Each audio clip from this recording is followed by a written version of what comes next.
Joining us now is Roger, and he is with New York 811.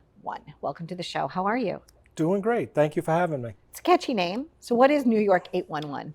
New York 811 is the notification center for New York City and Long Island. It's the central repository, so to speak, where excavators call and notify the utility owners of when they're going to be excavating in a specific area. Now, you're known to be someone that cares about safety. You have over 2 decades in that area. Can you tell us about that journey and why that matters to you personally? I came from the telecommunications field, and utility protection has been part of my career for 30 plus years. This was a natural evolution of my career going into this, not just for the telecommunications field, but for all of the utilities. So it was an easy transition, so to speak. So here on Long Island, it used to be a lot of farmland, right? And then progress happens, right? And not just here on Long Island, but everywhere in the world. And people think, okay, well, now we have cable television, and now we have this, and now we have that, which meant that they were digging up the ground, right? Yep. They were moving the soil, and people were just kind of placing things a little bit, haphazardly. Is that correct to say? Yes. Okay, so when it's not just our wires that we have above the ground, but it's a lot of things like gas lines and things that are below the ground. And nobody really, when you buy a house, nobody knows what's under your ground. Sometimes you have a sewer, sometimes you have a cesspool. People don't even know where things are, right? So 811, New York 811, has the opportunity for you to call them to say, I'm getting ready to do a project, right? I need to know where my things are. But I'm sure it's a little more complicated than that. Can you walk us through that and why it's important? Sure. So in New York State, an excavator, professional excavator, is required by law to contact New York 811. If they're working in New York City or Long Island, they'll be put in contact with a customer service representative, or they could do it online. And that information that the excavator gives is relayed to the facility operators. All the information related to where they're digging, what type of work they're doing, what type of equipment are they using. All of that is relayed to the utilities. Okay. The utilities then take that information and they send somebody out there to mark out where their facility is. Those marks are important in notifying that or signifying to the excavator that there is something underground that they have to be mindful of. And as you said, it could be a gas line, it could be a telecommunications line, a water line. Vital services we all depend on, and if they damage those, it's an interruption of service that we all need. Absolutely, right? And then everybody's like, well, why is there no water? And it's like, because somebody had a water main or, a water main burst. But if it's because somebody was putting up a new commercial building and they took a backhoe and they damaged it, then we're all like out of luck. Correct. Okay. Not just the interruption of service. There's a safety aspect of it too. And seriously, a lot of times there have been deaths, right? Because Yes. they're hitting something that exploded, and that's not great Exactly. either. Hitting a gas line could not necessarily cause an ignition right away, but it could also allow gas to escape into a structure, and that could be an ignition source. You brought something that I love when something's one of a kind. And we do have an oak here today on property. What is that oak? What's our one of a kind thing in the world? So it is a mobile virtual reality excavator simulator. It is a piece of equipment. It was designed to take experienced excavators and put them through various scenarios in excavating, so we can get a better understanding of where mistakes happen within the real world and be able to train and educate to those deficiencies. Okay. And it also has like an eye tracker, I think you had mentioned Yes. to me, so you could actually see where it's going. You told me I could give it a try, and I am willing. I have on my tennis shoes today. So would you please join us? We're going to be going right outside to the VRX simulator from New York 811. Let's go. Donna, I want to welcome you to New York 811's virtual reality excavator simulator. Just want you to know this is the only one in the world. It was invented exclusively for our use to teach excavators and to train excavators how to operate safely and excavate safely around buried utilities. Which is kind of smart, because if you're taking up an actual excavator, it couldn't be on the job, right? So you're keeping that piece of equipment being used, right? But you're training them here. I Absolutely. think that's pretty smart. So it's a VRX. The RX sim, yes. Okay, it really is kind of cool, guys. It's the wall graphics are fun, and I'm gonna be getting into this trap shoot, which wish me luck. Okay, so I'm stepping inside. The whole experience is an immersive virtual reality experience. We're Okay. gonna set you up in the backhoe, so you're gonna get to play around with the controls a little bit and get an idea of what a backhoe operator actually has to go through when they're out in the field. And you know what? When I retire, maybe from television, maybe I might. This might be the moment that I change careers. Very possible. Okay, But, all right. but I have to say, it's not an easy thing to do, and I think you'll see. I know that it's not easy, and I have a lot of respect for people that have the courage to have a job doing something like this. So Tim and is, especially because of the safety, right? Yep. So the reason that people need to learn how to do things properly is so that people can, save lives. This is important. Absolutely. Okay, so all fun aside, I am going to have fun, but I'm actually going to be learning something new, and I'm taking you on this journey with me. So let's talk about safety, and we are with New York 811. Okay, what are we doing first?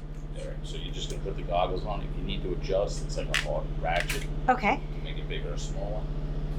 And then the joystick controls, the buttons don't do anything. It's just left, right, front, back on the joystick controls. Oh my gosh, guys. I see a gas line, a sidewalk, and a curb line. Okay, and I see my team out there. Okay, so now I'm holding these handles. Okay, now the purpose of this, Roger, is so that someone is not hitting something that could, cause a problem. You Correct. definitely don't want to hit the gas line. Gas line's over here to my left, right? Correct. Okay, this is my curb line. I see the fence. I also don't want to break their fence. Oh gosh, guys, there's a lot to be careful of here. Okay. So New York 811, what is the first step, Roger, when you need to do something like this? Are you going to register a plan online with someone? Yes, what you would do is you would call 811, dial 811. Okay. That works anywhere. And that would put you in touch with a customer service representative at New York 811 Center. As an excavator, it's required by law to make that call.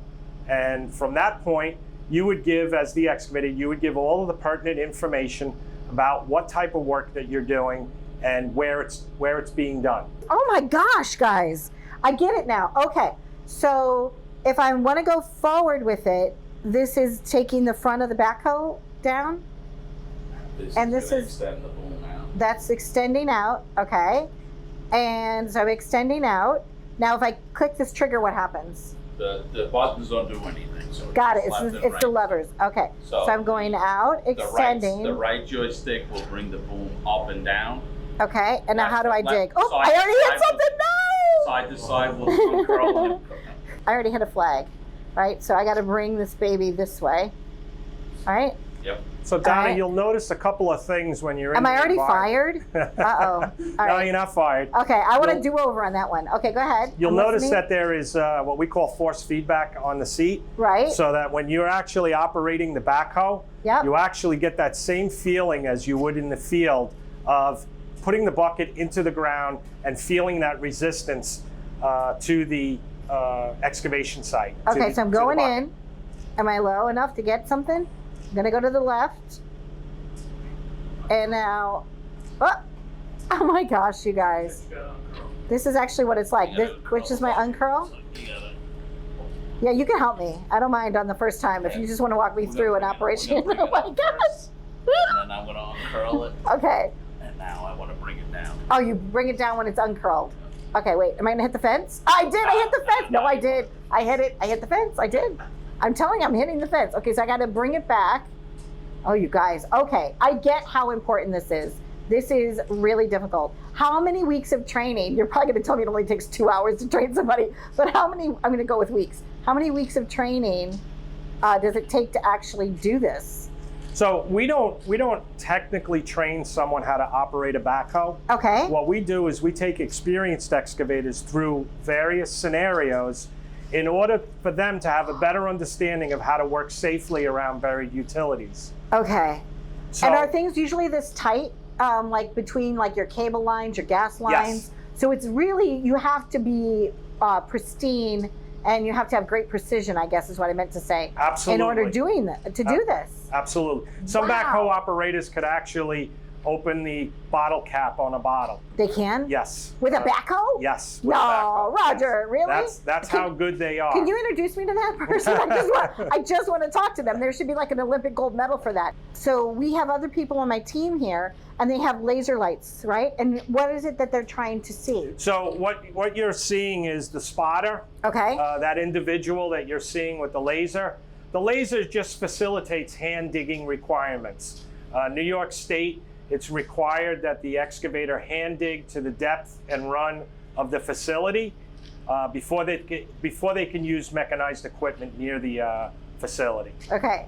It's also important not to hurt the humans. I'm not gonna, this will not be my next profession. But I tried, right? And it's Yeah, all absolutely. in trying. But it does make sense why you have to hire the experts, why you have to make the phone calls, and why you have to register your site plan. Absolutely. Roger, thank you so much. You're very welcome. And we are back.